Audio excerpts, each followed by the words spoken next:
Good afternoon. हमने शुरू किया था संघ का शासन, उसमें हमने क्या क्या पढ़ा था? राष्ट्रपति पढ़ लिया था, उसकी शक्तियां पढ़ ली थी। अब पढ़ते हैं हम उपराष्ट्रपति।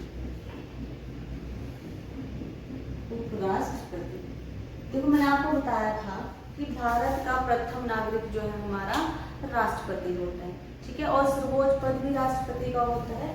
तो इसका पद जो है वो राष्ट्रपति के बाद में आता है, ठीक है।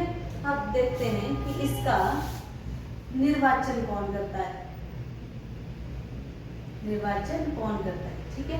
तो इसका निर्वाचन करते हैं संसद के दोनों सदनों के सदस्य, ठीक है, सदनों के सदस्य। क्लियर होगी चीज।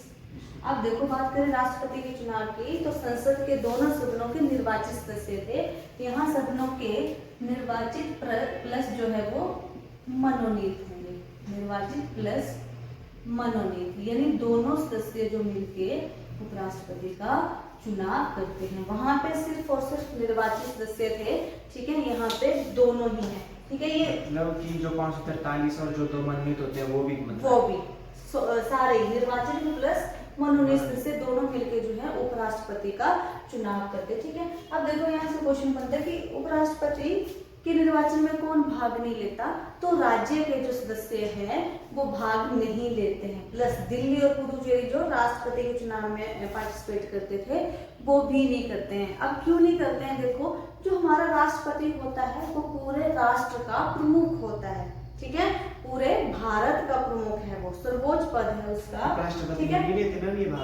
हाँ जी, उपराष्ट्रपति नहीं, ठीक है। उपराष्ट्रपति पद के निर्वाचन के लिए सिर्फ ये जो संसद के दोनों सदनों के जो निर्वाचित प्लस मनोनीत सदस्य हैं यही जो है राष्ट्रपति का निर्वाचन करते हैं, ठीक है। तो ना यहाँ से स्टेट से सदस्य आते हैं, ना ही दिल्ली से आते हैं, ना ही पुदुचेरी से आते हैं। क्यों? क्योंकि देखो जो राष्ट्रपति वो सारे ही राष्ट्र का अध्यक्ष है, ठीक है, और जो हमारा उपराष्ट्रपति है उसको उपराष्ट्रपति पद जो है उसका एक नाम मात्र है, उस उपराष्ट्रपति के उसको कार्य नहीं दिए गए हैं, ठीक है। क्लियर? तो जरूरी नहीं है कि सारे सदस्य इसमें पार्टिसिपेट जो है वो करें। क्लियर होगी चीज। अब देखो इसका जो है वो इसके जो कार्य हैं, पहले इसके कार्यकाल वगैरह सब कुछ पढ़ लेते हैं। अब देखो इसको जो शब्द है वो कौन दिलाता है? इसको शब्द कौन दिलाता है? राष्ट्रपति या फिर उसके द्वारा मनोनीत कोई सदस्य, राष्ट्र, ठीक है। अगर मैं राष्ट्रपति ना तो कोई और, तो राष्ट्रपति जिसको नियुक्त करे वो, ठीक है। अब देखो एक चीज यहाँ पे ध्यान रखना, इसकी योग्यताएं क्या है? इस पद की योग्यताएं क्या है? उपराष्ट्रपति पद की योग्यता क्या है? सबसे पहला वो ही भारत का नागरिक होना चाहिए, ठीक है, भारत का नागरिक होना चाहिए। 35 उसकी मिनिमम आयु होनी चाहिए, 30, ठीक है। और राज्यसभा का सदस्य बनने के योग्य होना चाहिए। और जो राष्ट्रपति था वो किसका था? लोकसभा का था, ठीक है, और ये क्या था? राज्यसभा का था, ठीक है। उसके बाद आता है इसके पद की शर्तें क्या है? पद शर्तें क्या है? वही संसद के किसी सदन या फिर राज्य विधानमंडल या विधानसभा का सदस्य नहीं होना चाहिए। अगर ऐसा कोई व्यक्ति जो संसद के किसी सदन का सदस्य है, राज्य विधानसभा का सदस्य है, तो जब वो उपराष्ट्रपति पद के लिए निर्वाचित होगा उसी टाइम उसको ये पद जो है वो छोड़ने पड़ जाएंगे, ठीक है। एक पद से उसको रिजाइन करना पड़ेगा। और दूसरा क्या है? किसी लाभ के पद पर ना हो, ठीक है, पद पर ना हो, ठीक है। और मैंने आपको बताया था राष्ट्रपति, उपराष्ट्रपति, ये मंत्री, राज्यपाल जो होते हैं ये लाभ के पद नहीं होते हैं, ठीक है। क्लियर होगी ये चीज। हमने क्या पढ़ लिया कि इसको निर्वाचित कौन करता है? संसद के दोनों सदनों के सदस्य। शब्द कौन दिलाता है? राष्ट्रपति। योग्यता ये है और पद की शर्तें ये है। ठीक है, अब इसका कार्यकाल, उपराष्ट्रपति का कार्यकाल कितना होता है? 5 वर्ष। कार्यकाल होता है 5 वर्ष। ठीक है, लेकिन उत्तराधिकारी आने तक ये अपने पद पर बना रह सकता है। 5 वर्ष के बाद भी जो है वो अपने पद पर बना रह सकता है। क्लियर होगी ये चीज? अब बात करते हैं इसका पद रिक्त कैसे होता है, रिक्तता। ठीक है, पद खाली कैसे होता है? एक तो है इसका त्याग पत्र से, त्याग पत्र से, मृत्यु से, निष्कासन से।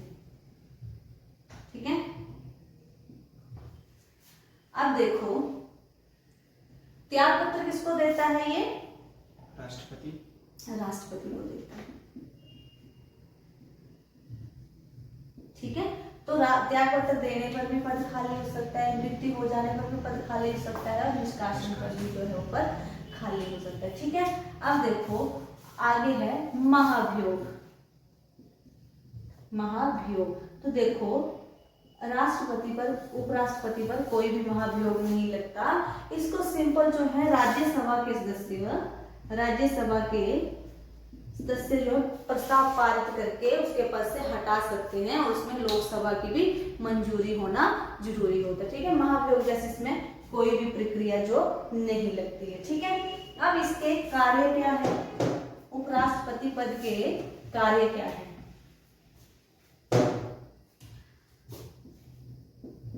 इसके कार्य क्या है? ठीक है, तो सबसे पहले ये राज्यसभा का पदेन सभापति होता है।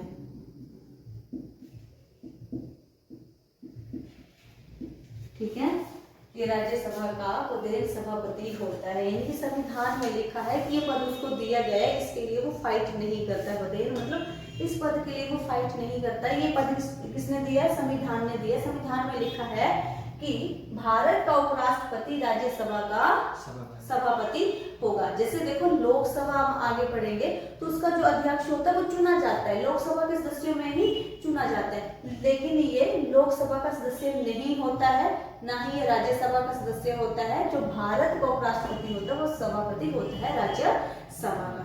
ठीक है, क्लियर होगी चीज। और दूसरा इसका कार्य क्या है?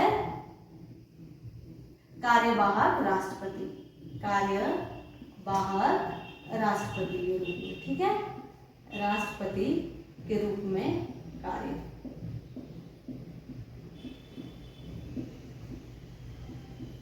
ठीक है, पहला कि राज्यसभा का सभापति होता है, दूसरा कि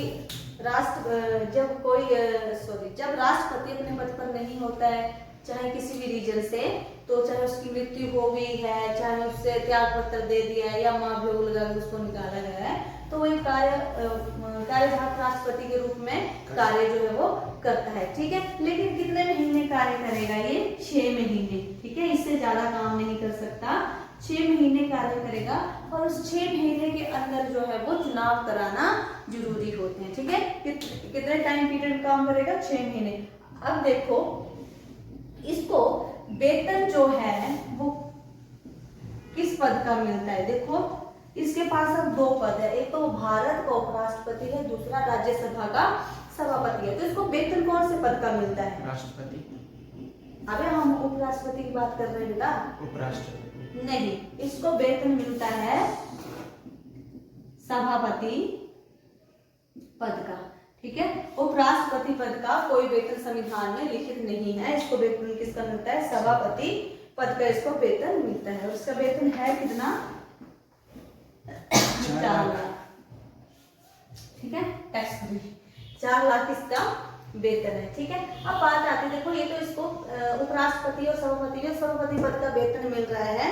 ठीक है, अब मुझे बताओ जब ये राष्ट्रपति के रूप में कार्य करता तो वेतन किसका मिलता है? फिर इसका राष्ट्रपति का, उपराष्ट्रपति का ही मिलेगा ना? नहीं, जब ये काम राष्ट्रपति के रूप में कर रहा है तो उसको वही वेतन भत्ते, वही सुविधाएं इसको जो है वो मिलती हैं। ठीक है, फिर इसको वाले नहीं मिलेंगे। नहीं, अगर उपराष्ट्रपति के रूप में तो कोई सैलरी ही नहीं मिलती है, ठीक है।